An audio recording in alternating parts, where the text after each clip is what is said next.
वंदे भोजमयं नित्यं गुरु शंकर रूपिणं यमाश्रितो वक्रेति चंद्र सर्वत्र वंदते दुर्मति दूर करे मंगल करे सबका मंडपांडीर उज्जल करो मां कृपा करे आओ। बोले श्री सद्गुरुदेव महाराज की, सच्चिदानंद भगवान की। आदरणीय उपस्थित भक्तिमती मेरे माताओं बहनों और प्रेमी सज्जनों, आप सभी लोग थोड़ी देर के लिए अपने मन को एकाग्र करके सत्संग को सुनने की कोशिश करें। एक बार अमावस्या का समय था, सभी लोग हरिद्वार गंगा में स्नान करने के लिए लोग जा रहे थे और गंगा में स्नान भी कर रहे थे। और कबीरदास जी को भी वहीं जाना हुआ। कबीरदास जी ने देखा सभी लोग स्नान कर रहे हैं गंगा जी में, और एक ऐसा व्यक्ति था, वो ऐसी जगह में बैठ गया, उस जगह में बैठ गया और हाथ में माला ले लिया और भगवान का नाम का उच्चारण कर रहा है। सभी लोग स्नान कर रहे हैं, लेकिन वो व्यक्ति हाथ में माला लेकर के माला घुमा रहा है और मुंह से भगवान का नाम का उच्चारण कर रहा है। और कबीरदास जी ने नजर उठा के इधर उधर घूम के देखा तो वो व्यक्ति हाथ में माला भी घुमा रहा है और मुंह से भगवान का नाम का उच्चारण भी कर रहा है। उसकी दृष्टि और कहीं घूम रहा है।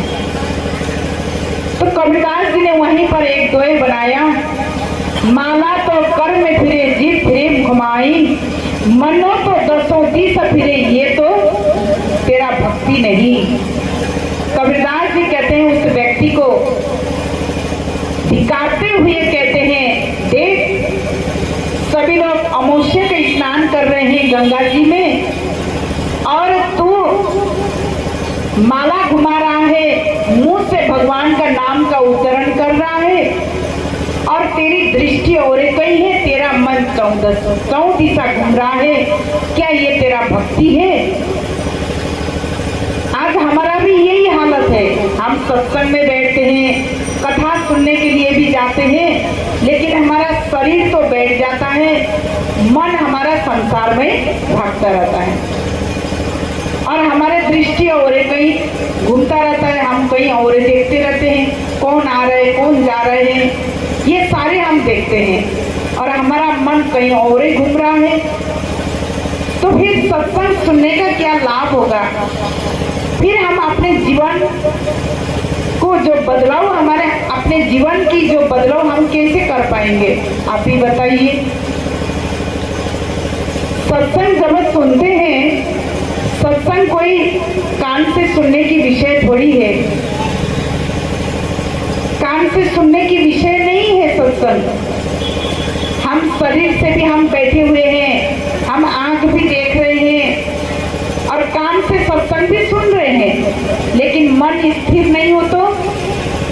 इसलिए कबीरदास जी कहते हैं, मन पक्षी बिना पंख का जहां तहां उड़ जाए, मन भाव ताक मिले घट में आना समाए। मन को पक्षी के दर्जा दिया गया। मन पक्षी है, जैसे आपने पक्षी को देखा होगा, पक्षी किसके सहारे से उड़ते हैं? पंख के सहारे से। पंख के सहारे से पक्षी उड़ते रहते हैं, लेकिन कबीरदास जी ने हमारे मन को ही पक्षी कहा। इस मन को तो कोई पंख भी नहीं है, फिर भी इसको क्यों पक्षी कहा गया? क्योंकि ये मन को कोई पंख का सहारा नहीं है, नहीं पड़ेगा। ये मन को कोई साधन की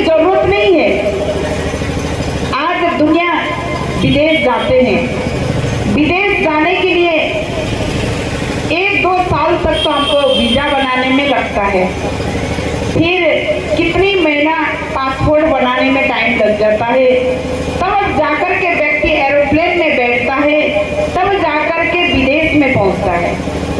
लेकिन अभी मैंने बोला कि 1-2 साल वीजा बनाना टाइम लगता है। ये मन ने तो वीजा भी बना लिया, पासपोर्ट भी बना लिया और एरोप्लेन में बैठ भी गया और सारे विदेश में घूम करके वापस लौट के भी आ गए। बताओ, अब इसको ना पासपोर्ट की जरूरत है, ना इसको वीजा की जरूरत है, ना इसको एरोप्लेन की जरूरत है, ना इसको कोई साधन की जरूरत है। कैसा मन है ये। इसलिए कबीरदास जी ने इसको पक्षी के उपमा दिया गया। ये पक्षी है, ये मन पक्षी है, इसका कोई साधन की जरूरत नहीं, न इसको मोटरसाइकिल की जरूरत है, न इसको बस की जरूरत है, न इसको कोई गाड़ी घोड़ा की ही जरूरत है। ये 4 दिशा ये मन घूमता है। तो अर्जुन ने भगवान कृष्ण से यही प्रश्न पूछा कि हे प्रभु, मैं ये सारे वायुमंडल को गठरी बांध सकता हूँ, धरती से पानी निकाल सकता हूँ, लेकिन मेरा ये चंचल मन को मैं कैसे वश करूं प्रभु, मुझे ये विधि बता दीजिए। आप बताइए, भगवान कृष्ण ने उनको क्या उपाय बताया, ऐसा कौन सा साधन बताया ये मन को वश में करने के लिए। भगवान ने ये नहीं कहा हे अर्जुन, तू चारों धाम की यात्रा कर ले, तू गंगा जमुना में डुबकी लगा ले, तू पूजा कर ले, पाठ कर ले, यज्ञ कर ले, हवन कर ले, तप कर ले, व्रत कर ले। ये भगवान कृष्ण ने अर्जुन को ये विधि बताया। बोलिए जरा, भगवान कृष्ण ने अर्जुन को मन को रोकने के लिए कौन सी उपाय बताया, आप ही बताइए। कि हे अर्जुन, ये मन बड़ा चंचल है, तेरा भजन नहीं करता, इसको जितने ही समझाओ उतना ही हिमाचल जाए, जितना समझाओगे ये मन उतना ही भगता है, इसका रोकने का कोई साधन नहीं है। एक बार एक व्यक्ति घोड़े पे बैठा हुआ था। पहले साधन घोड़ा में बैठ करके लोग दूर दूर सफर करते थे। उस टाइम मोबाइल का जरूरत भी नहीं था भी नहीं उस समय।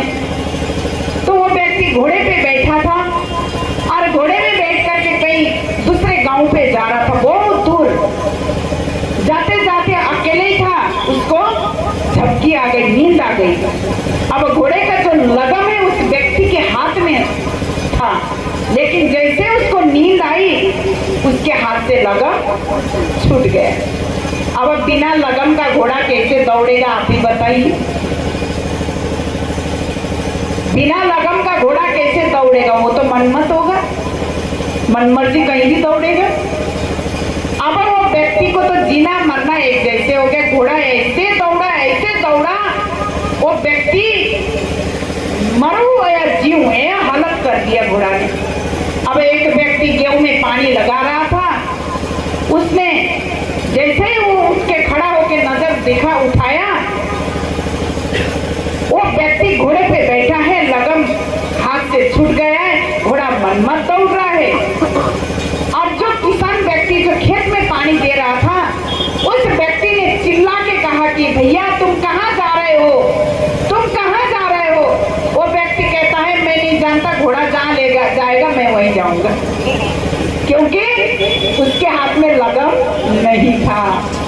ऐसे ही ये मन रूपी घोड़ा है, इसका लगम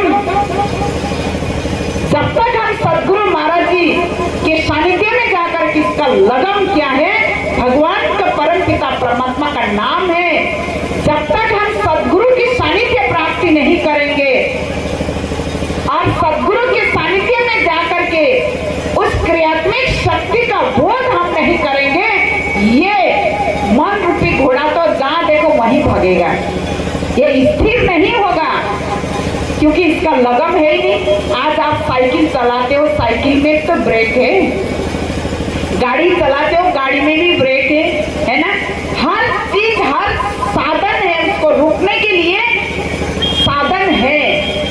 आज हाथी कितना बड़ा जानवर है आप देखते हैं, है ना, हाथी कितना बड़ा जानवर है, लेकिन मोहब्बत क्या करता है, एक लोहे का जो टुकड़ा है ना, अंकुश है, जैसे वो हाथी को सिर पे मारता है, हाथी अपने आप में बस हो जाता है। आज जंगल का शेर क्या है बताइए, क्या है? जंगल का राजा क्या है? शेर है। लेकिन शेर को भी इंसान ने काबू में कर लिया, शेर को भी वश में कर लिया, लेकिन खुद ने अपने आप को वश में नहीं करा। मनमत लगम बिना के घोड़े की तरह दौड़ रहे कि नहीं दौड़ रहे बताइए? लगन बिना के घोड़े की तरह इंसान दौड़ रहा है, कहाँ जा रहा है, क्या कर रहा है, उसको ये भी पता नहीं है, ये भी पता नहीं कि मैं कहाँ जा रहा हूँ और क्या कर रहा हूँ, ये भी उसको ख्याल नहीं रहता है। दिन भर मनमत लगन बिना के घोड़े की तरह दौड़ता है, थक जाता है, वापस अपने घर में लौट के आ जाता है। इंसान अपने जिंदगी को यूं ही बर्बाद कर रहा है, अपने जिंदगी को कीमत नहीं समझ पा रहा है। ये जिंदगी भगवान ने क्यों दिया, ये जिंदगी पाने का उद्देश्य क्या है? जब तक हमने अपने मन को वश में नहीं करा, भगवान कृष्ण ने अर्जुन को यही शिक्षा दिया है, अर्जुन यदि तेरा मन चंचल है, तेरा मन को वश में करना है, तो समय के सद्गुरु के शरण में जा, और समय के सद्गुरु के शरण में जाकर के विनम्रता पूर्वक से तू प्रार्थना कर। यदि तेरे प्रार्थना सुन करके सद्गुरु महाराज जी प्रसन्न हो जाए, जरूर तेरे मन को वश में कर देंगे। अब समय के सद्गुरु भगवान अर्जुन को कौन थे बताइए? भगवान कृष्ण को ही उसने सद्गुरु माना, और भगवान कृष्ण के चरणों में गिड़गिड़ाते हुए उसने ज्ञान की दीक्षा की याचना करी, तो भगवान कृष्ण ने उसको मन को वश में करने का ज्ञान दे दिए। आइए एक भजन रखूंगी, सभी मिलकर के भजन में साथ दे। मुझे राम नाम जपने दे, ओ पापी मना रुक जा जरा, मुझे सत्संग सुनने दे, ओ पापी मना रुक जा जरा, रुक जा जरा रे मन, रुक जा जरा, रुक जा जरा रे मन, मुझे सत्संग सुनने दे, ओ पापी मना रुक जा जरा।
समझाया, ये मन के बारे में समझाते हुए कहा, मुझे सत्संग सुनने दे ओ पापी मन, रुक जा जरा।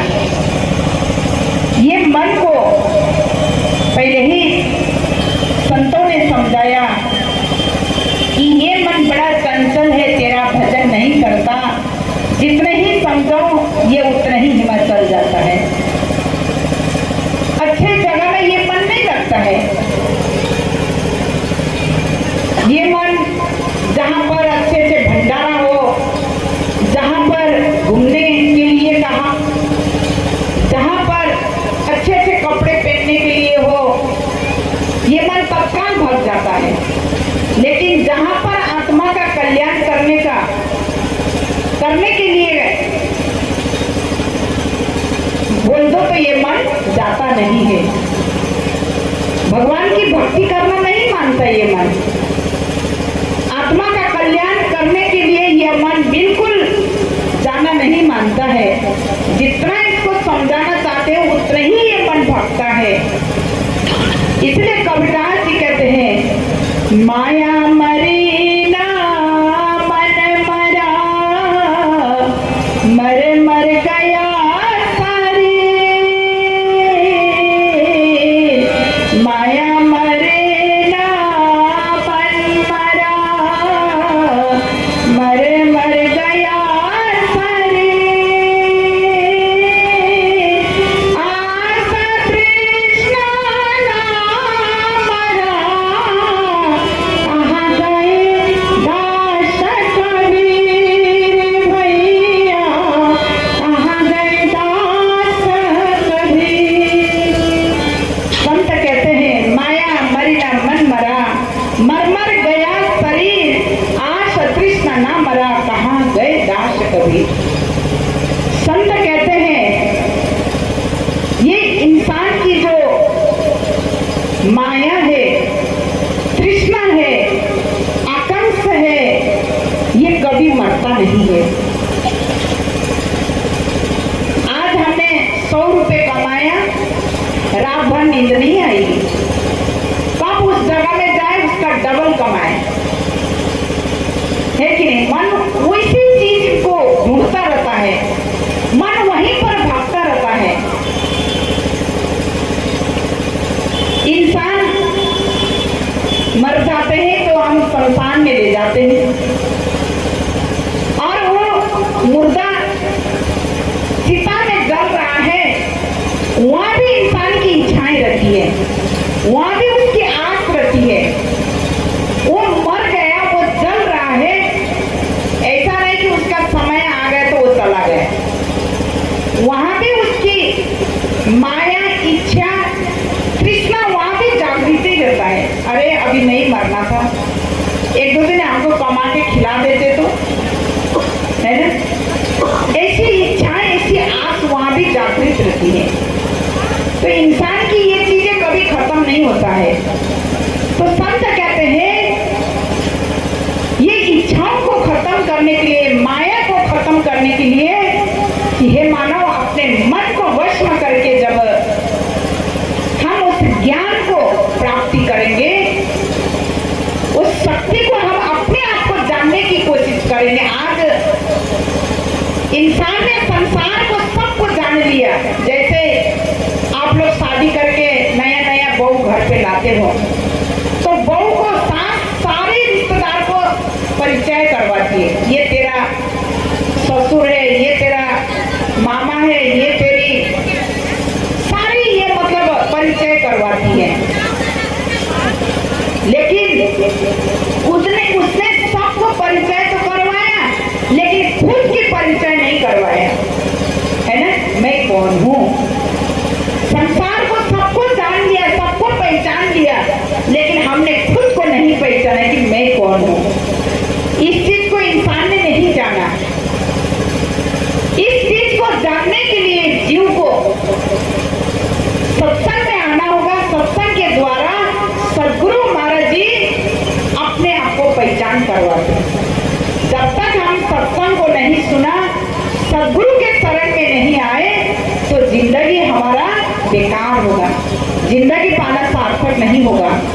इसलिए कवि ने भजन के माध्यम द्वारा समझाया, कहीं ढूंढ रे साधु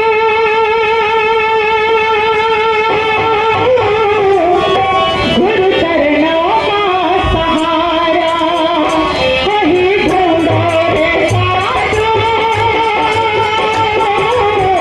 गुरु चरणों का सहारा, गुरु चरणों का सहारा।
उनके बिना तो संतों ने समझाया, गुरु बिना जप तप व्यर्थ कर्म सब।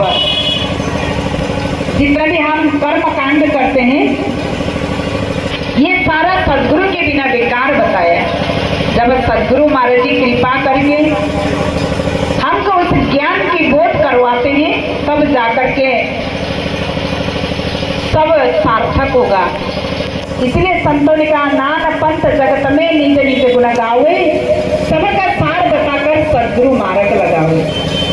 सदगुरु महाराज जी सारे धर्म शास्त्रों को निचोड़ बता करके उस सत्य मार्ग पर चलने का निर्देशन देते हैं। और जब हम उस मार्ग पर चल करके हम उस सत्य को प्राप्ति करेंगे, तभी हमको ये सारे कर्म कांड करना सार्थक होगा। नहीं तो हम कितने भी धर्म शास्त्रों को हम कंठस्थ करें, हम गीता के सारे श्लोक का कंठस्थ क्यों ना करें, जब तक हमने सदगुरु की प्राप्ति नहीं किया तो ये कंठस्थ करना सार्थक नहीं होगा। इसीलिए कबीरदास जी कहते हैं, साकी समुदा बहुत सुने, मेटे ना मन का दार। साकी समुदा बहुत सुने, मेटे ना मन का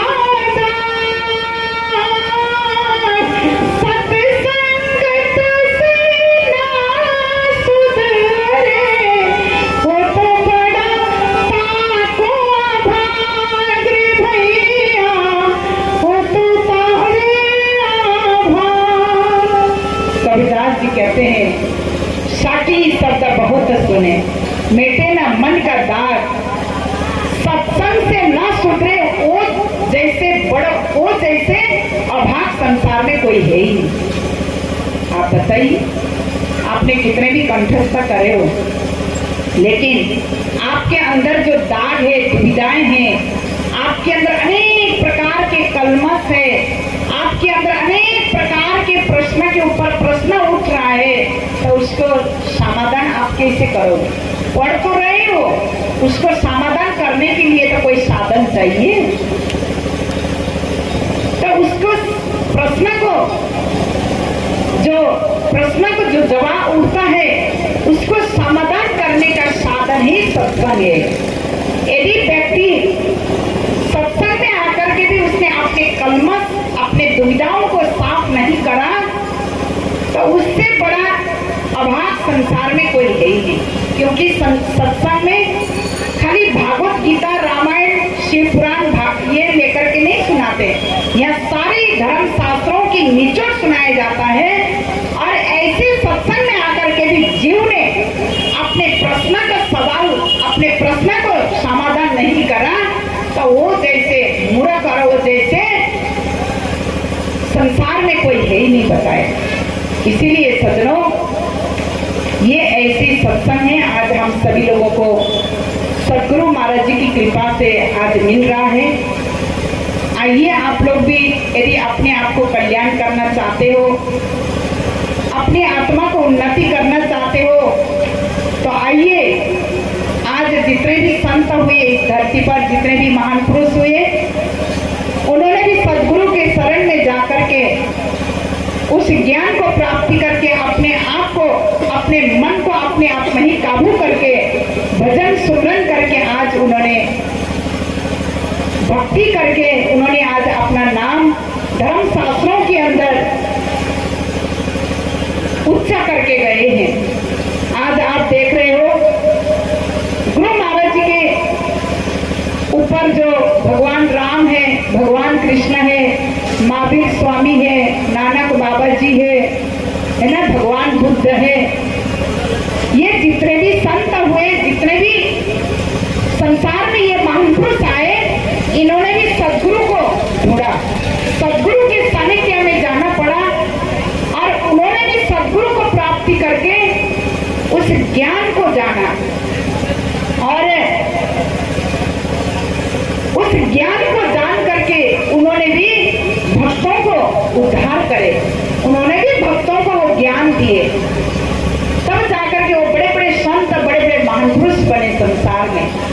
उनको भी सदगुरु की जरूरत पड़ी, तो क्या हमको सदगुरु की जरूरत नहीं है? आप ही विचार करिए कि हमको संसार में आकर के हमको सदगुरु की जरूरत नहीं है। आज हम कोई भी काम करना होता है, कोई भी काम सीखना होता है, तो हम सदगुरु के शरण में जा, गुरु की आवश्यकता पड़ती है। गुरु के बिना हम कुछ भी नहीं कर सकते हैं। आज हमारे सामने हारमोनियम रखा है, ढोलक रखा है, लेकिन हमको बजाना नहीं आता है, लेकिन हम गुरु को धारण करेंगे, गुरु की सानिध्य में जाएंगे, तो गुरु हमको सिखाएंगे तो हम जरूर उसको सीखेंगे। ऐसे ही आज हर चीज सीखने के लिए हमको गुरु की आवश्यकता है। आज हम भौतिक शिक्षा सीखने के लिए भी हम गुरु के सानिध्य में जाते हैं। तो ऐसे ही सज्जनों, आज हमारे अंदर निराकार में वो परमपिता परमात्मा की शक्ति विराजमान है, उसको जानने के लिए हमको सदगुरु के शरण में जाना होगा। सदगुरु के बिना हमारा जीवन पाना सार्थक नहीं होगा।